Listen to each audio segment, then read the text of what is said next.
Hello, class. We're going to continue section 4.3 and introduce another set of formulas called the half angle formulas. And so again, very handy to have all these in one nice location, so you'll be able to get the homework done in a much quicker fashion than to have to look these up all the time. So the first thing that we're going to do is, again, a little archaic, but it'll demonstrate how these formulas are used with regards to the calculations. And so you see we have plus or minus. And so again, thinking about where you are in the quadrants will be important as well. And so these signs depend on the quadrant in which the half angle formula lies. So let's just do one example. I think I'm just going to let this one go on the presentation here, because here you're finding the exact value. So 22 and a half, first quadrant. So it's plus, right? Not minus. So that's how you kind of think about that. And when you find these exact values, again, a little archaic, but it gives you a feel for how this works. Because what's half of 22 and a half? 45, one of our favorite angles, right? So when you use the half angle formula, we don't need the minus, right? Because we're in first quadrant. 1 minus cosine of 45 over 2, so the plus is on the side. And we know cosine of 45 is square root of 2 over 2. So now you get this crazy thing, right? Square root and square root. I don't know how simplified that is, but if you walk through a little bit of the algebra here, if you bring this 2 down, so we only have one denominator, which is a lot nicer, you'd have to multiply that 1 by a 2, and you get 2 minus the square root of 2 divided by 4. And then you can bring out square root of 4 is 2, so you can bring out the 1/2, and it kind of simplifies that way. Not that simple, but I think it gets you a feel for what we would do in these calculations. But here's where these equations become more important. So let's do one on the whiteboard here, where we're going to do a calculation that looks like this. So like you have this sine of theta over 2. Well, let's use x. X is easier. So let's just use x for the angle. Cosine of x over 2. And when we simplify this, you'll see this ends up being sine of x. So how do we prove that? Again, using the half angle formula. Well, we're going to use the half angle, abbreviated HA, for both sines and cosines in this one. And so when you plug that in, it looks like this. So for sine, it's 1 minus sine of x over 2. And then we have the square root. And then it's times cosine. Whoops, hold on. Start over. Got to look at the right formula here. So get out my sheet here. There we go. So I screwed that up. So let's start over. So sine of x over 2 would be 1 minus cosine of x divided by 2. And then that would be the square root. And the cosine is the plus version of that.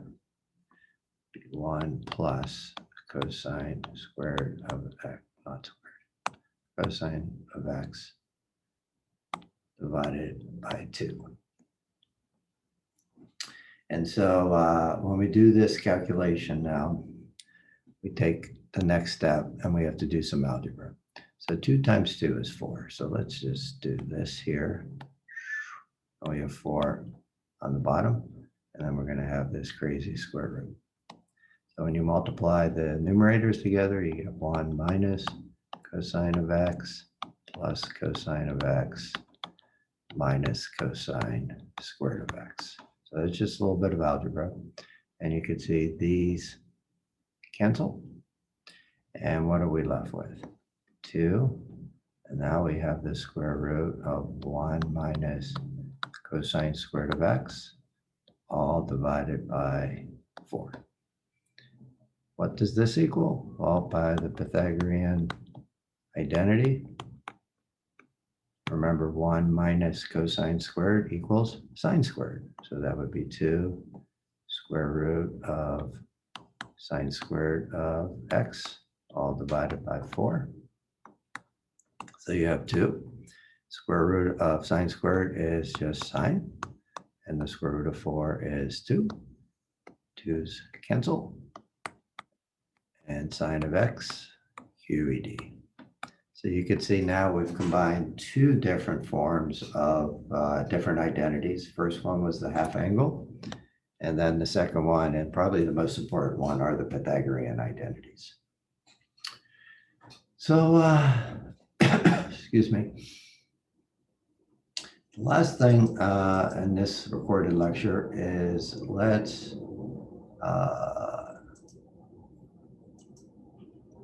do a calculation thinking about this inverse trig and some of the identities that we have. And so the one that I would like to do is a problem that looks like this. And I gave you the answer right here, so you know what it is. So you'll see there's a couple of these in the web assign to think about. And these are interesting because you have to think about the way this is set up. So we have a cosine inverse, right, of 4 over 5, right? And so the idea is, if we're looking at the triangle again, this would be 5, right? And then this would be 4. And we're looking at this angle, let's call it theta. And then this would be the y value, right? So if you think about it, cosine of theta is 4 over 5. That's what we mean by this, because this will give you an angle. So what is that angle? We really don't need to know it, because by Pythagorean's theorem, what is the y value? Well, the y value is 3. So if you think about it, what is sine of theta? That is 3 over 5. So when you look at our equation, we have this. And the key is this 2 here, right? Times this angle. Right. So let's just call it theta, like we did up here. And so this would be sine of 2 times theta, where theta is defined as that angle. So what do?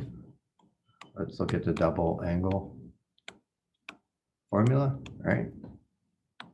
So if you look at that, you would get 2, and it's cosine, or write it, it's on our sheet, so I don't confuse myself or anybody else. Sine's first. So it'd be sine of theta, cosine of theta. So now we have all these values. You can plug it in 2, and then sine of theta is 3 over 5. Cosine of theta is 4 over 5. And if you multiply all that together, you get 25 on the bottom. 2 times 3 times 4 is 24. So remember, when you do the inverse, you always get an angle. And so we don't really care what the angle is as long as we know what the sine and the cosine is. So that ends this recorded lecture for the half angle formula. No, what did we do? Yeah, the half angle formula, excuse me. And now doing one more complicated proof. And so the next lecture, we're going to introduce one more formula, and then we're going to do some reasonably challenging proofs using all these different concepts.